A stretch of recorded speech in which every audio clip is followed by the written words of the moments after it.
Thank you. So over the next day and a half, we're going to have 3 opportunities to meet. Tonight, we're going to seek to establish in our own minds where rural ministry currently finds itself by examining some of the factors that have led us to this point in time. And once we've established a bit of a baseline, we're going to go on to explore how the culture of our congregation affects our lived reality, right? For the purposes of our time together, I'm going to overdraw a bit the distinctions between the 2 main cultures that exist among all communities of faith.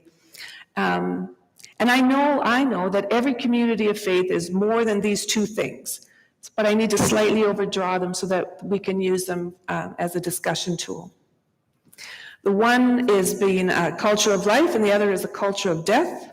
And so we're going to look at that a little bit tonight. We're going to really dive into it tomorrow. And we're going to finish up by looking at the forced choice that every community of faith has to make. It's a forced choice. And tomorrow morning, we're going to look at what needs to shift if we're to become a culture of life. And included in that discussion time will be how we're going to look at our purpose as a community of faith, like what is our task, what are the gifts needed to engage that task, where's the fun, where's the joy, where's the assets, what do we have to work with, all of those things. What do we need to have in place in order for our task or our purpose can be lived out? And what do we need to stop doing? And tomorrow afternoon, we're going to dive into some practical examples of how to live from a culture of life. So our time together is meant to be productive, it's meant to be interactive, and it's meant to be fun. So if you have a question or a comment, raise your hand and we can have a discussion. Where we are, there's a population, thank you. Oh, that button, the arrow that says advance. Okay, thank you. So there is a population drift from rural settings to urban ones, right?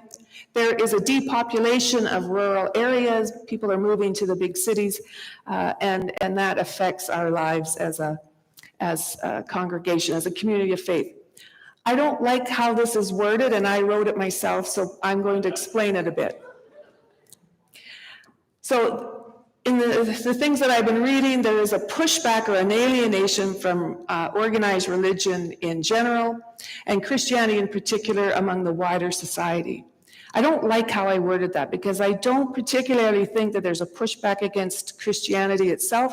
I think there's a pushback against a Christianity that has forgotten how to love and forgotten how to live in grace. And there's a pushback against that. There we go. Nope. Oh, there are missing generations among communities of faith. How many of you remember a time where there was a Sunday school of 700,000 children? Right? And the youth group, 2 youth groups, a junior and a senior youth group, right? Where I minister currently now, we are missing whole generations. Sure, there's some there, we have some children, we have some young adults, but we're missing whole generations, and I would assume we all are in the same boat there. As numbers decline, the number of people available for leadership within the congregation also declines. Who's feeling a little overworked at times in their home congregation? Yeah, right? We all are. As numbers decline, we have fewer financial resources to engage our ministries. That's just a fact of life, right? What else needs to be on this list? What other things are you experiencing that's causing your life to be difficult where you are? Church building. Church buildings. Mm-hmm. It's deteriorating. Yeah. Aging population with less energy. What's that? Aging population. Aging population, yeah. And burnout. Burnout? Burnout of people wearing lots of hats. Yeah, absolutely. Doing so much. Absolutely. Yeah. We find the concept of sports. Yeah. That's why we're missing generations or 2. Sports is taking place. Sports has taken a place. I don't disagree with you. I sometimes think that somewhere along the line, we as I think sometimes we as church, we kind of missed the shift. There was a shift somehow. And we kept expecting people to come back, and we missed the shift. So some of the things I want to, anything else I should say? Anything else that people want to say? Go to the rink. What's that? I said, we did go to the rink. That's right. Yeah. Oh, I did miss a couple. All faith communities, regardless of theology, geographical location, or paid leadership, are experiencing decline. And I don't mean faith communities, I mean all faiths, all denominations within Christianity. There's a rate of decline here. Some communities of faith are thriving and are vital and are living their best lives. But overall, it's in decline. It's the only thing that's different is the rate. So synagogues, temples, churches, the rate of decline. Church structures in the United Church of Canada have been significantly changed and cut back since the 90s, leaving the communities of faith to pick up some of the work on their own and placing increasing demands on volunteers. And I think that goes to the burnout that you were mentioning. So what does this mean? I think Canadian society has changed, right? People just don't go to church like they used to. And the change in society is not a problem, I think, that any one of us or all of us can fix. But I think it's a problem we must respond to, and I think it's a problem we are particularly well equipped to respond to. And I'll get to that later. We all need to learn how to be smaller. So the dream used to be one of unlimited growth, right? But I don't think that was realistic even when that was the dream. How many have ever heard this saying, if we could just get the right minister, boom, we'd have ourselves a youth group and a Sunday school and all the different generations back there. And we do have this, in the church, have this memory of when churches were so full of people and there were so many children and young people, that we sometimes think that that's what success looks like, right? I mean, it would be lovely, don't get me wrong, I'm not disparaging that, but we have equated that with what success looks like. That if we just went back and did what they did in the 1960s through the 80s, we can return to those glory days. Now, just to be clear, while I am sure the leadership and programs and communities of faith were stellar back then, I know they were because I was in it and I saw it firsthand. They had more people to work with, right? They couldn't keep the people away. People had to do something. We only had 2 stations on TV, right? But the church has ministered to the baby boomers, right? And in theological school, I'm sure all of my colleagues will remember this analogy. It's like a snake, right? And there's one big lump in it. Well, that's the baby boom generation, right? There wasn't that many kids before, and there's not that many kids after. So if we're building our idea of what success looks like on that, we're never going to be anything but disappointed and feeling like a failure. So smaller communities of faith have become the norm. And so I think we need to stop blaming ourselves for being small. Change in church structures. The reorganization of our denomination undertook a few years ago sought to make us a more nimble denomination, a denomination that was viable and sustainable. And I think for the most part, this has been achieved. We have so much help available. We can call on them and access them.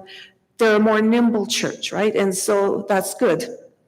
But the reorganization, as we said earlier, also meant a heavier reliance on the volunteers in the local faith community. And so our task at the local level means we need to look seriously at what we are able to do, right? We cannot do everything. So some of our local governance structures, our list of committees, how many of you have no problem filling your committees? How many people still have committees?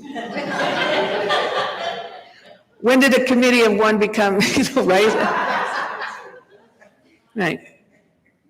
We need to rethink how we organize our communal lives. We need organization, but we need to rethink, how do we do this?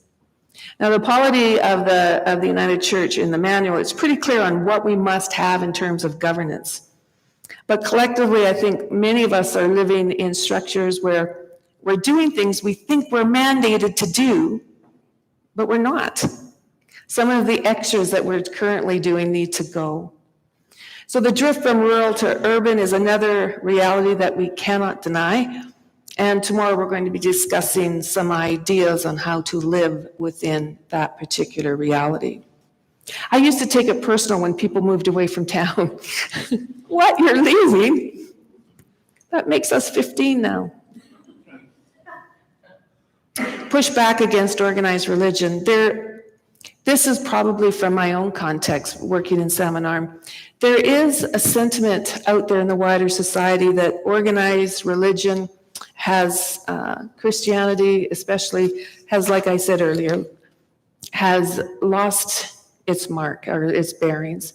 Grace is not a part of it. Inclusiveness is not a part of it. And that I've heard it said that the church is a bigoted institution.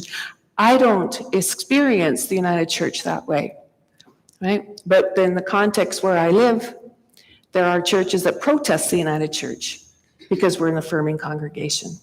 So I experience some of that bigotedness against us. The missing generations is a reality. Part of it is that the baby boomers are grandparents, not children, so there are going to be fewer young people. Which doesn't mean that we don't ever minister to young people. I think we're called to minister to young people. We just need to be creative and find out how we might do that, adding to all of our other to-do lists. But we do need to figure out, so what's important in our community of faith? If children and youth are important, how then do we minister to them? Decline in numbers means a decline in volunteers and finances. And as I stated earlier, we really do need to stop doing everything so that we can concentrate on what brings life for all of us. The place that's meant to encourage us and uplift our spirit shouldn't be a place that makes us feel depressed and burned out and down, right? It should be uplifting. So we need to figure out how to engage that again in that way. We need to address volunteer burnout on every level. So, are you adequately depressed now? I can go on. Hopefully not. Hopefully you're feeling like things are being named and things are a reality. The reality is a bit clearer. I want to say that the decline that we are all experiencing is not our fault. It's not your fault. You've worked hard, you've been faithful, and I want to thank you for all that you've done. But I'm going to ask one more thing of you right now. I want you to begin to look at your community of faith differently. Maybe look at it with clear eyes about what needs to be treasured and protected. You know, the things that lie at the heart of your faith community, and so it needs to be continued forward. And the things that you inherited from the previous generation that were good in their day, but need to be let go of if there's going to be a future. I'm raising the question tonight so that we can work on it tomorrow. We all have things that we inherited from our previous generations that came before us, and some of them are so good. In my home community of faith, they had and still have a heart for the social gospel like nobody's business. I think I could have done just about anything there and still been well loved and well received as long as I was clear about the social gospel. If I didn't believe in the social gospel, I think I would have got that one-way bus ticket out of town. Over the years, my home community was on the forefront of every major social action in Salmon Arm. They started the thrift store, they started the food bank, they started In From the Cold, they started the sheltering program, all of those things. When I got there in 2015, the firebrands that did all of that work were now 82, 83, 84, 85, and beyond. They still had a heart for the work, but they were very clear with me. We're very tired, right? We're very tired. The point being, the legacy of the previous generation was important, and it's something that lies at the heart of that community, and it needs to be protected and maintained. That's what we inherited, and that's worth keeping. When I got there in 2015, I also realized that we'd inherited another custom: buttered raisin bread after church every Sunday. Couldn't have church without that raisin bread. Not only that, but the woman who would butter it, I've never heard this before. She would say, "You don't butter east to west. You butter north to south." I would like to say that's a joke, but it's true. I've asked around. Most people don't have any memory of when the raisin bread thing started. They just know that it has to be there. To which I wonder, does it? Does it really? We all live in a very different time than even one generation ago. Life has changed for all of us. The world has changed for all of us. But in a lot of cases, local communities of faith are going about the things as they have always gone about things, which seems to me to be a big problem. It's like we're sometimes, not always, but sometimes, we're totally out of sync with the rest of the world or with our own abilities. So the question for us thus becomes, so given this fast-paced world in which we live, what is it that we, as people involved in rural ministry, what is it that we are to be about? What must we do in order to not only survive the world that we find ourselves in, but what must we do to thrive? The first and most important thing that we must do, that we all must do, is be faithful. That's the most important thing for a church to be. We have to be faithful. It doesn't matter how fast-paced the world is, we are to be faithful. Faithful to God and Christ and the gospel as we understand it. We sometimes mistake being faithful with being faithful to the institutional church and how we organize ourselves as a congregation. But that's not it. We can love our church institution, but we're faithful to God, which means our purpose is not about our buildings. It's not about our growing in numbers. It's not about hiring and paying the salary of a minister, although that's a noble goal. But it's not the purpose of the church. Nor is our purpose about keeping the doors of the church open so that we can get together and have our raisin bread on a Sunday. They're lovely things, but they're not the reason that we exist as a church. They're not our purpose. They are not our why of the things that we do. Oh, let's see what we got. The main purpose of the church. So I tried to pare it down for the congregations that I work with, and this is from Scripture. Scripture tells us that the church has two main purposes: to make disciples and to engage God's mission for the world. And I would say how we do that in real life and how we do that in 2023 looks different from it did a generation ago. How I do this in Salmon Arm will look different than how you do it in High River or all of the other places that you call home. But the overarching theme is that we are faithful to God's call to live as if the kingdom Jesus talked about already exists, and to do that in ways that speak to our time, to speak to the generations of our time, to provide an openness to the generations that will follow us, and not just to the generations that came before us. Again, I'm probably speaking from some of my earlier contexts with that, but it might ring a bell. The task of making disciples truly does look different in 2023 than it did a generation ago. So I look at it this way: to make disciples means we encourage spiritual exploration. We provide a sense of supportive community as people grow into faith. A generation ago, it looked like membership classes. But many rural and smaller congregations, it doesn't look like that anymore. I think it means asking people what they need for faithful nurture. What do you need? What do you need in your faith life, in your spiritual life? As opposed to planning a program we think they need, right? To engage God's mission in the world means we continue to build a sense of community so that people can find a place of support, encouragement, love, and acceptance, all those things that are so rare in our world right now. When I first went to Salmon Arm, I spent a year going out and talking to strangers. I was, yes, that weirdo that was walking, talking to strangers in the town.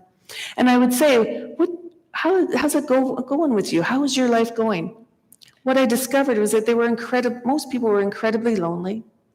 Most people had no sense of community, anything beyond a superficial level. Yes, we live in the beautiful Shuswap area, we live in Salmon Arm, but they didn't have a place where they were known and where they knew others. And that's a real loss. It means we care for the littlest and the least in this world. It means we care for the creation of which we are a part and which is under threat in so many ways. Chinook Winds has a beautiful vision statement, and I would encourage all of you to read it. It's really good. It has been my experience that we in the church tend to articulate our purpose or our mission, if you will, in ways that are far more complicated than it needs to be. Each community of faith that I've ever served have always beautifully crafted a mission statement, something that took forever to write, took many people many hours of meeting together to achieve consensus on, only to be framed and placed on a wall, never to be examined again. The last mission statement process I was involved in was in Williams Lake, and it was 17 years ago. And it was a thing of beauty, let me tell you. It included everyone's faith perspective. It was the justice-making initiative. We were going to feed the hungry. We were going to nurture all children in the faith. We had justice-making projects, ministry projects, anything, all of it was in there. It was beautiful. And we framed it and we hung it over the photocopier. Every time I went into the office, I would see that. And after a while, it began to make me feel quite depressed. It actually began to haunt me. And because the frame looked expensive, I decided not to take it down and get rid of it. So I took it down and I took it into the women's washroom and I hid it in the cupboard. I went into work the next day, it was back up on the wall. So I took it down from the wall, I took it into the library, I got a ladder out and I put it on top of the bookshelf. It took a week for it to be back on the wall. I went back a few years ago, that same mission statement is on that wall. Right? I tell the story to highlight that it is most definitely our work. It's our work to dream how we will live out our faith. I think it's the task of every believer in this room to figure out how we will be faithful to our call as Christians, both as individuals, but also as a community of faith. But it's never a one and done kind of thing.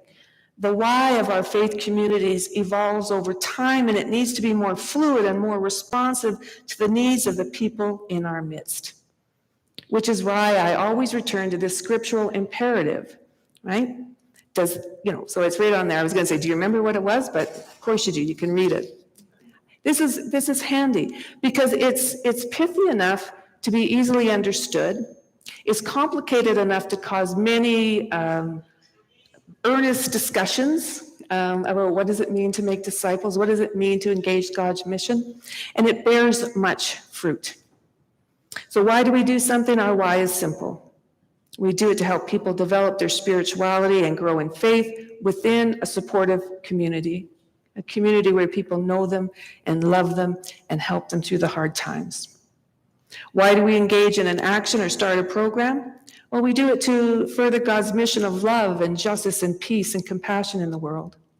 So it's really important to figure out the why of the things we do. The why of our purpose has less to do with church organization than it has to do with being faithful. And we all have to figure out our why. So I want to move on to the tale of two cultures, culture of life and culture of death.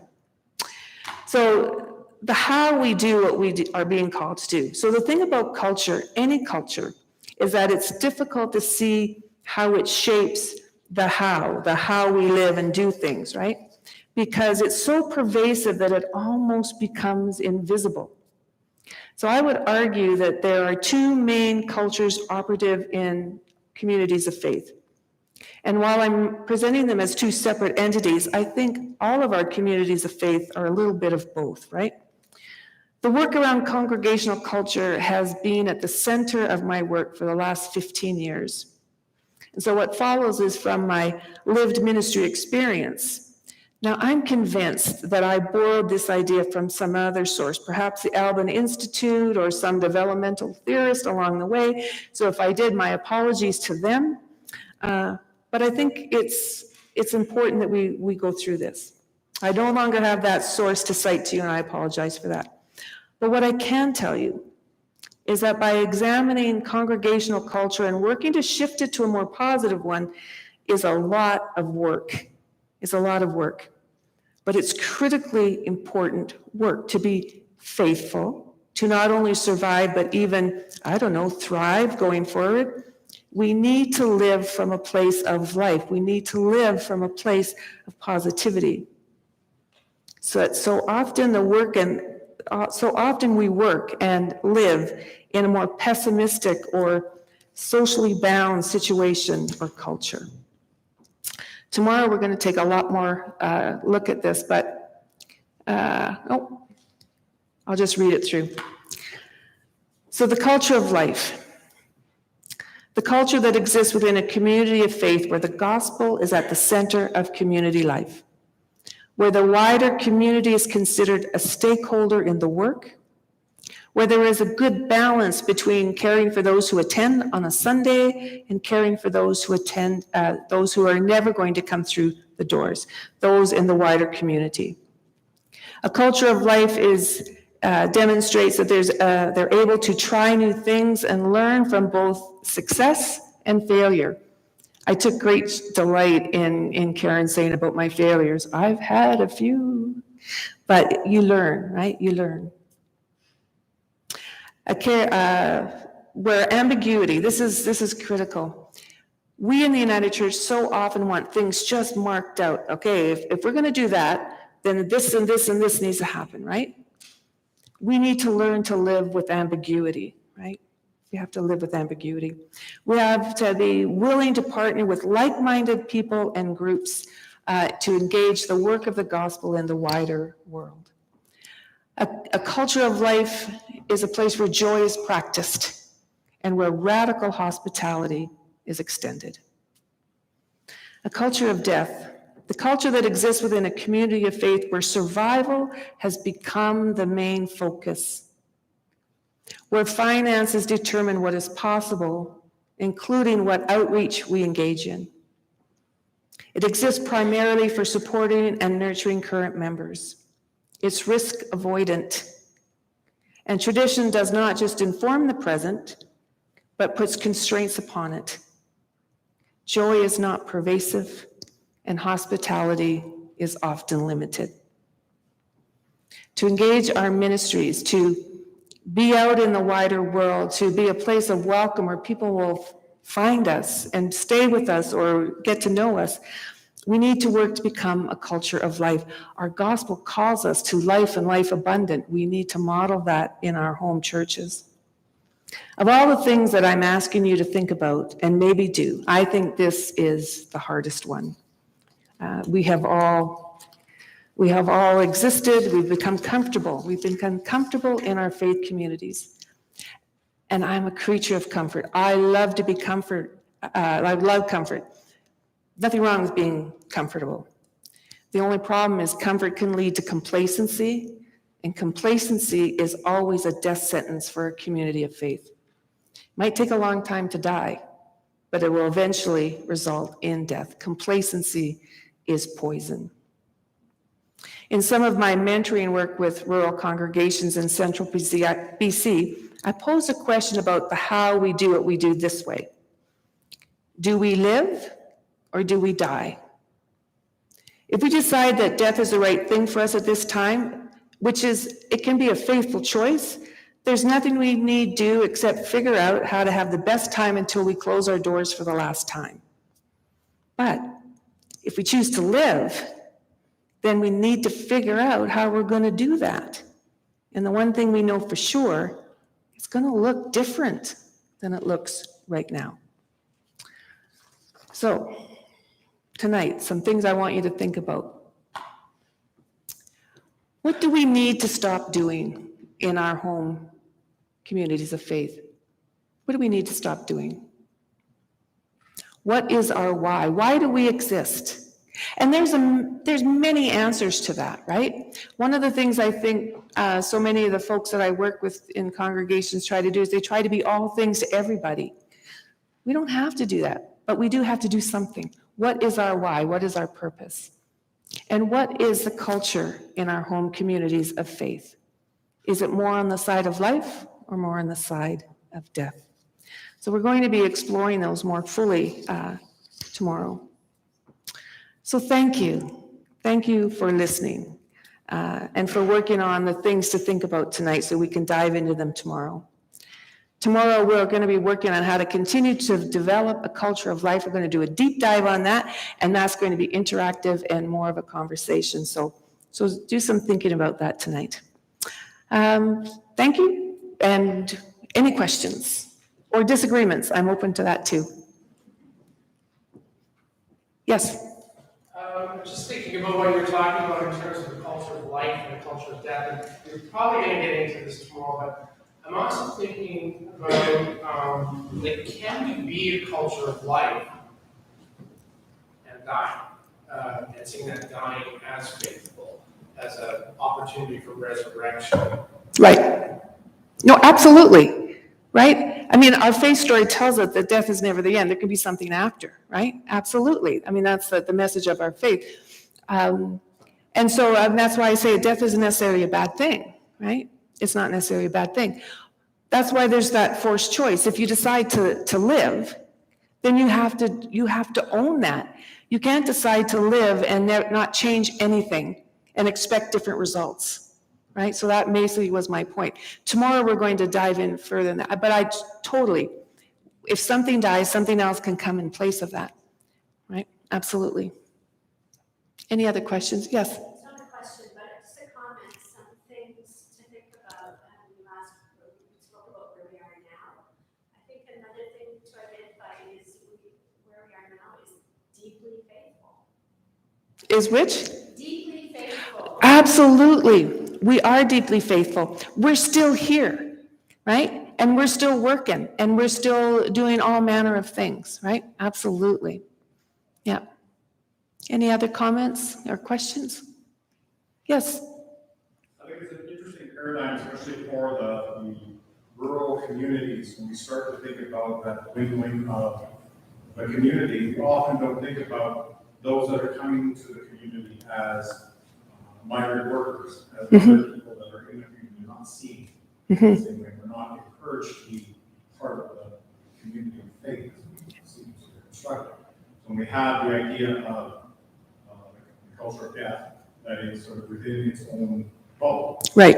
Versus trying to look at, as you're saying, that culture of life, which I tend to think of a culture of leadership that actually looks at how do we shift and change, how do we grow the community that we have, Right. versus looking back at the community that we were. Absolutely. That's brilliant, right? That's absolutely brilliant.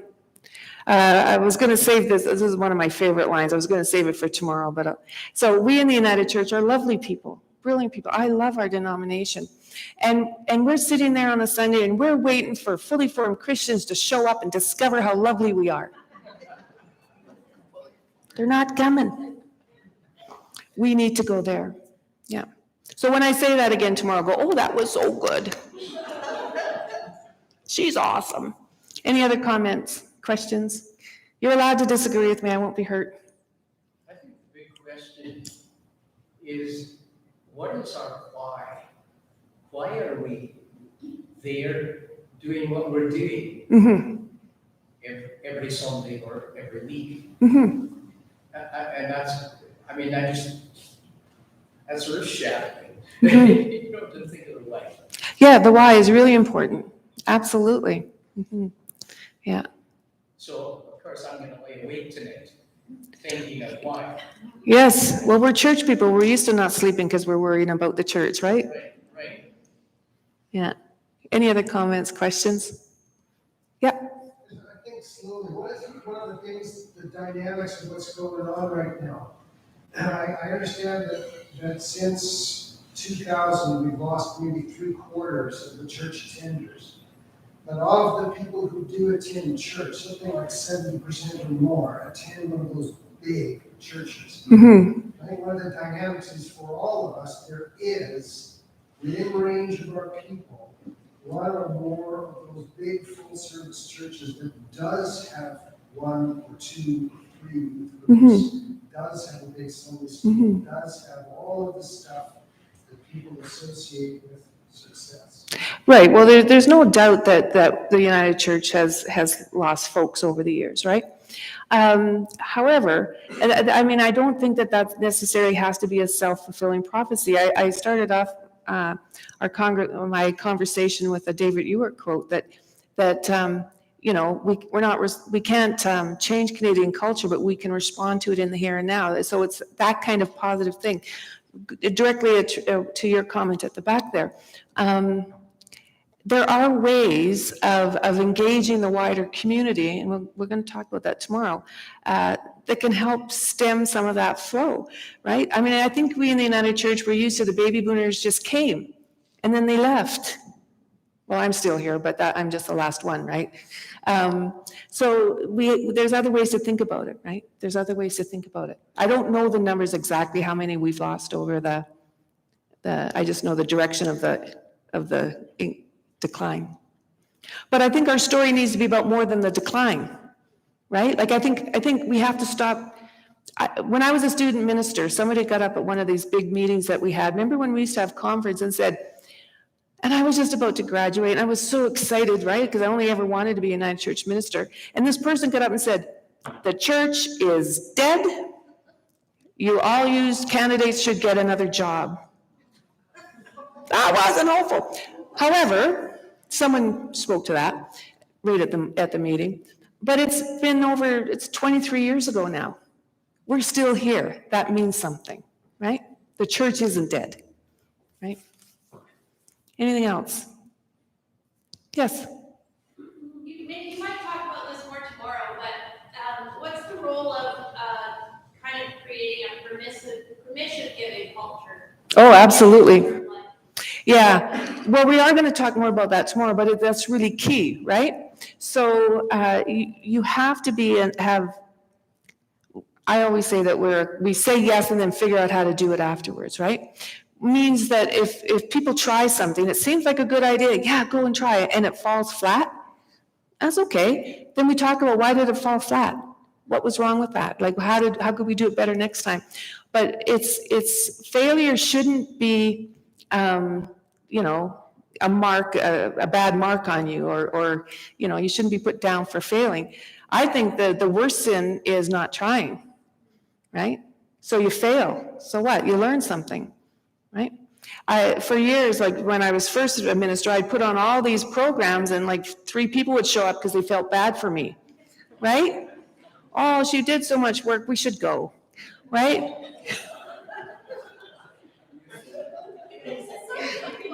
So, I mean, that's failure, right? But it comes in the guise of success. Oh, we ran a program, right? Yeah. So there has to be permission giving, and living with ambiguity, maybe it will work, maybe it won't work, who knows, right? No guarantees. Oftentimes people want guarantees. People would say, in my current context, what's it gonna look like, Jenny? And I go, I don't know, right?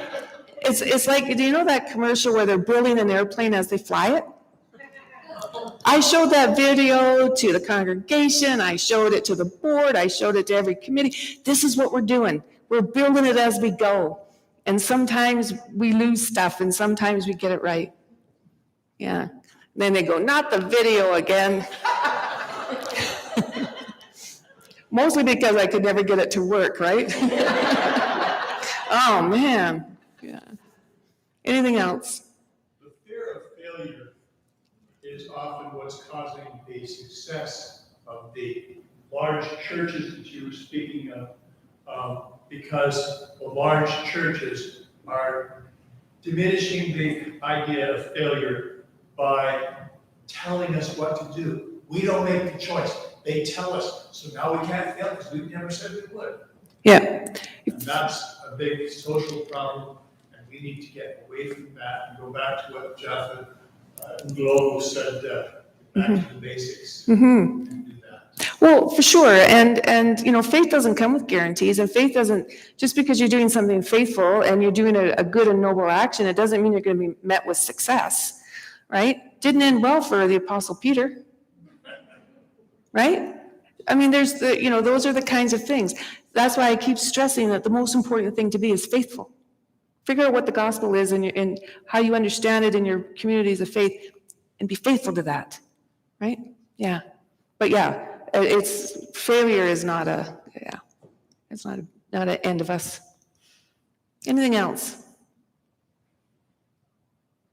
Well, this has been fun. Thank you. Tomorrow's things will be less long from me, but more talking, and that's going to be fun. So thank you, and good night.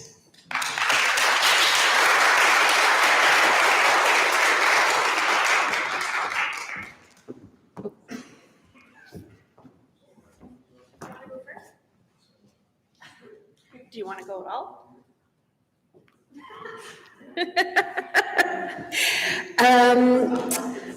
Friends, we will have a little blessing, a time of blessing and closing.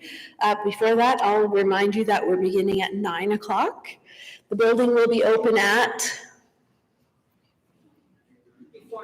Before 9? 8:30? Reasonable? 8:30. This whole room heard you say that.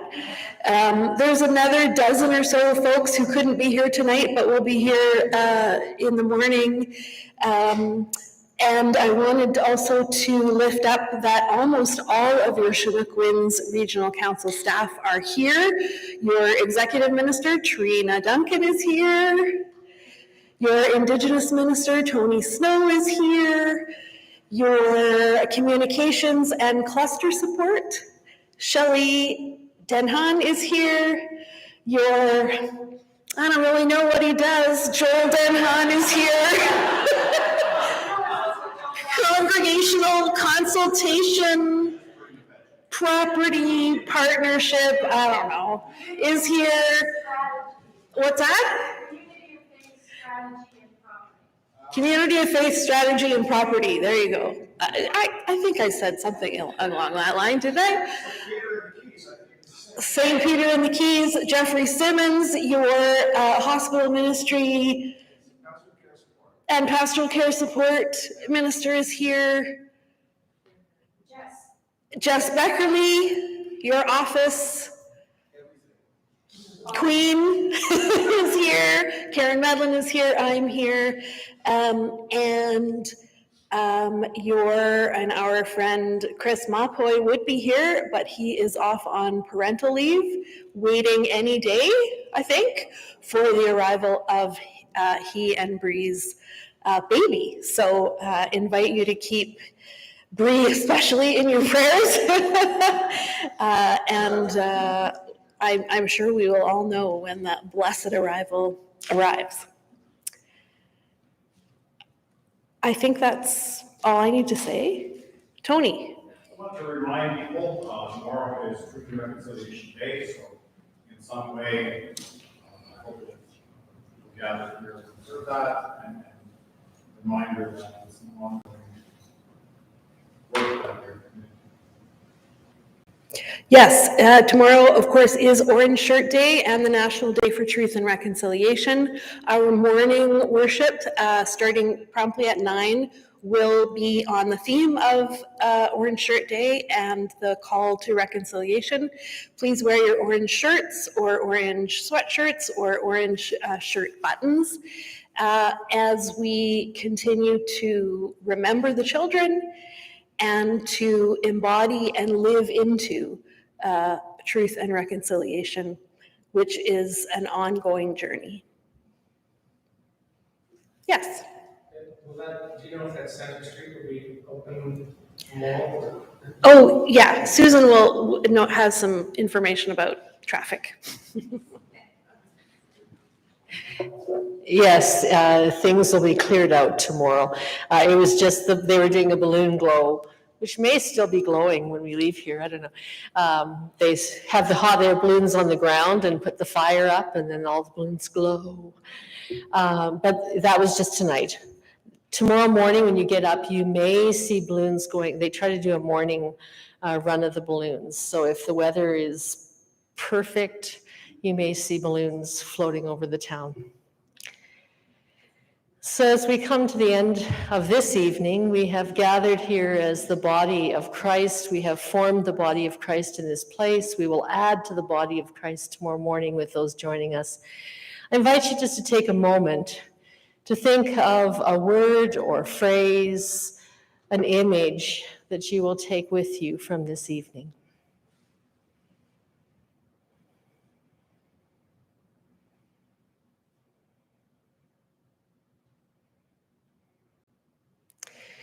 Carrying that in your heart, may you go from here to rest well, to connect with friends if they are here, to have space for yourself if that's what you need.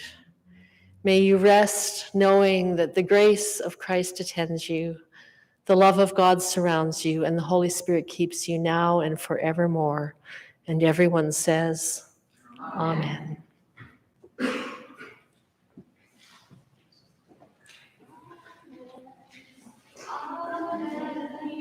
Amen, amen, amen, amen.